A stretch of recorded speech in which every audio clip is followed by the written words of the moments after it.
In this video, we'll talk about acting against angst, how to act on your fears and achieve your goals. If introspection and mindfulness can help you understand the origins and outcomes of your anxiety, changing your behavior can help you overcome it. The previous chapters showed you how to arrive at your goals. They showed you a glimpse of what you can be. This chapter shows you how you can have that experience for a lifetime. By setting goals, you can change your narrative. And by changing what you do, you can change the way you feel. Evading avoidance. If you experience fear and anxiety, you probably avoid the things that make you feel uncomfortable. For instance, if you don't like crowds or if socializing makes you feel anxious, then you may choose to avoid crowds, like going out on a holiday or shopping during peak times. Yes, this might be the most natural thing to do, but here's the problem. The problem is that avoidance increases or intensifies anxiety.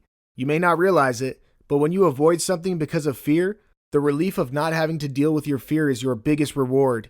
And it's addictive too.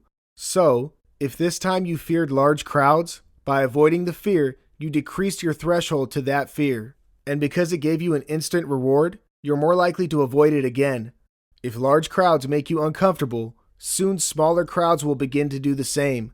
And with time, your avoidance will push you to a point where the mere sight of people or thought of engaging in the slightest conversation might put you through a panic attack. Identifying and acting against your fears will help you overcome the fear as well as any anxiety that might have accompanied it.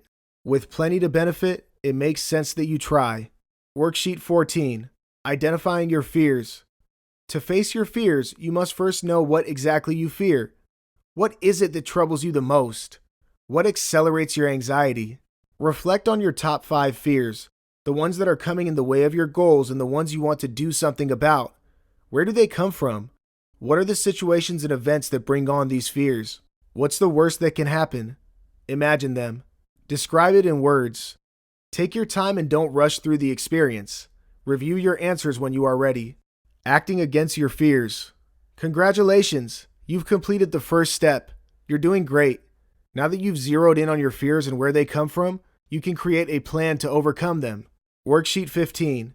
Taking the step-up approach. Pick the least feared item from your checklist.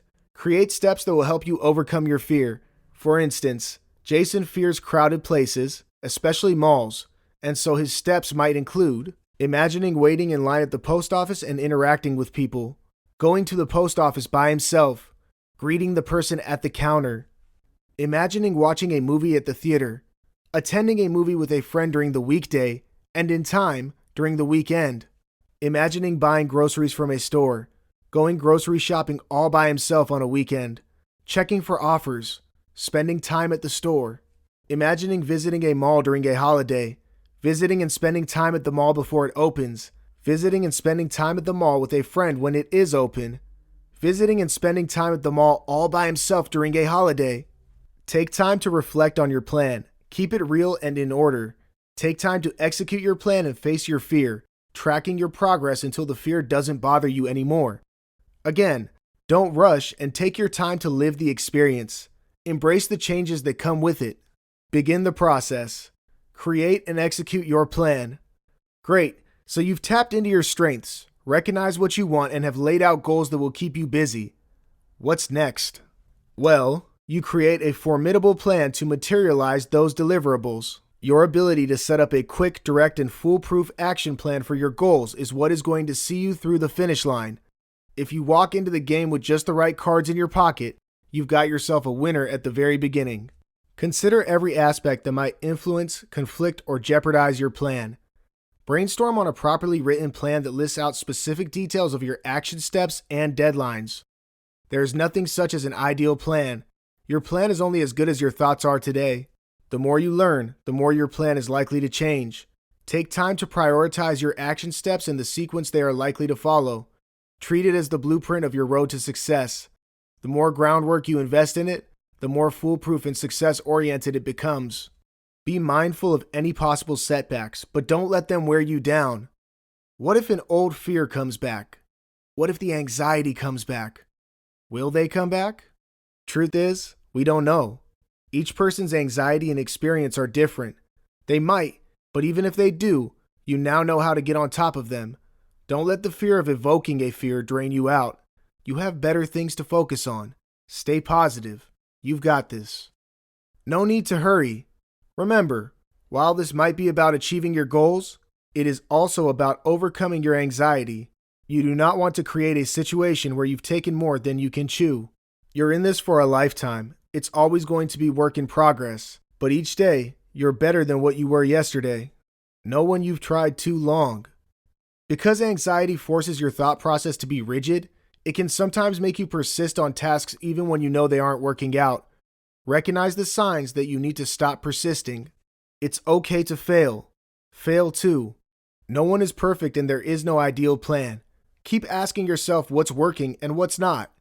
If you think you're missing the bus and there's scope for improvement, don't be ashamed to get back to the drawing board and start over again. You'll be surprised by the wave of new ideas coming your way. Realign your plan. Improvise too. Always ask yourself, is there a better way around? When you stay open to new ideas, you leave room for creativity and growth. Complete what you've taken.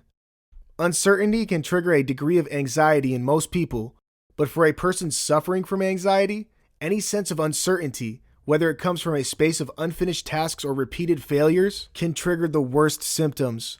Your anxious mind is probably waiting for a chance to bounce back in and take control, and it will try to do so. The key is to be aware of this, but not get perturbed by it. Complete what you've taken and only move ahead when you've finished your previous task. The joy of seeing through a project from start to end will give you the confidence to win over anxiety for good. Become a better version of you.